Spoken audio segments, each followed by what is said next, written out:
चिराग पासवान को एक और बड़ा झटका लग सकता है। दरअसल दिल्ली के जिस आवास में वो रहते हैं उन्हें वहां से निकाला जा सकता है। बता दें कि रामविलास पासवान के नाम पर ये बंगला आवंटित है जिसे किसी और को अब दिया जा सकता है और चिराग पासवान 30 सालों के बाद अगर ऐसा हुआ तो किसी और मकान में रहेंगे। हालांकि पशुपति कुमार पारस ने इस बंगले में रहने की अनिच्छा जाहिर की है। पूरी खबर आपको विस्तार से बताते हैं। बहुत संभव है कि लोजपा अध्यक्ष चिराग पासवान लुटियन जोन के 12 जनपद वाले बंगले से बेदखल हो जाएंगे। यह हुआ तो करीब 30 सालों के बाद वह दिल्ली के किसी दूसरे मकान में रहेंगे। उनके लिए बुरी खबर यह भी है कि केंद्र में मंत्री बने पशुपति कुमार पारस ने इस बंगले में रहने के प्रति अनिच्छा जाहिर की है।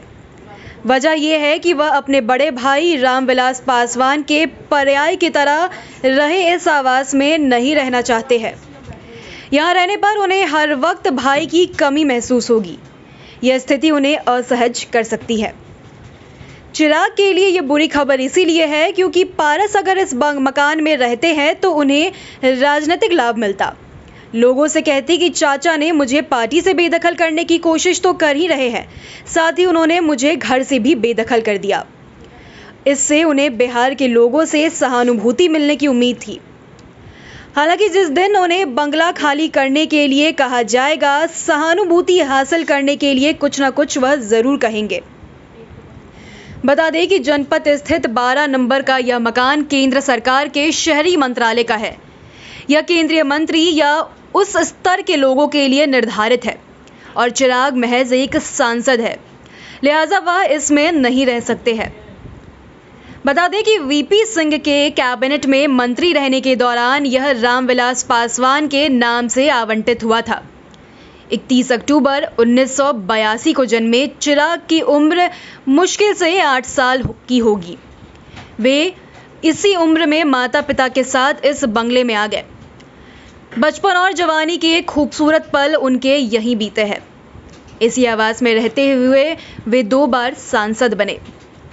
2009 में लोकसभा चुनाव हारने और 2010 में राज्यसभा में मनोनीत होने के बीच की अवधि में रामविलास पासवान इसी आवास में रहे।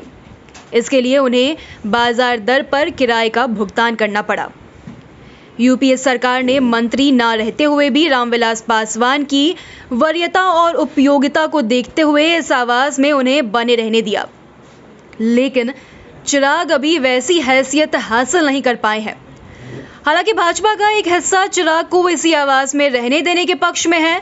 सांसद होने के नाते चिराग को आवास मिला हुआ है, लेकिन लोकसभा के वेबसाइट पर उनके आवासीय पता के तौर पर 12 जनपद ही दर्ज है।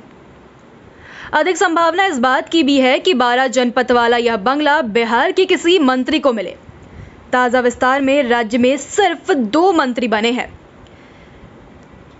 पारस ने इस बंगले में जाने से इनकार कर दिया है। शहरी मंत्रालय ने उन्हें 4 जनपद सहित 3 अन्य बंगला का विकल्प दिया। नए बने इस्पात मंत्री आरसीपी सिंह को अब बड़ा आवास मिलेगा। बहुत संभावना है कि 12 जनपद का आवंटन उनके नाम से ही किया जाएगा। अब ये देखना दिलचस्प होगा कि इस बंगले का असली हकदार कौन होगा।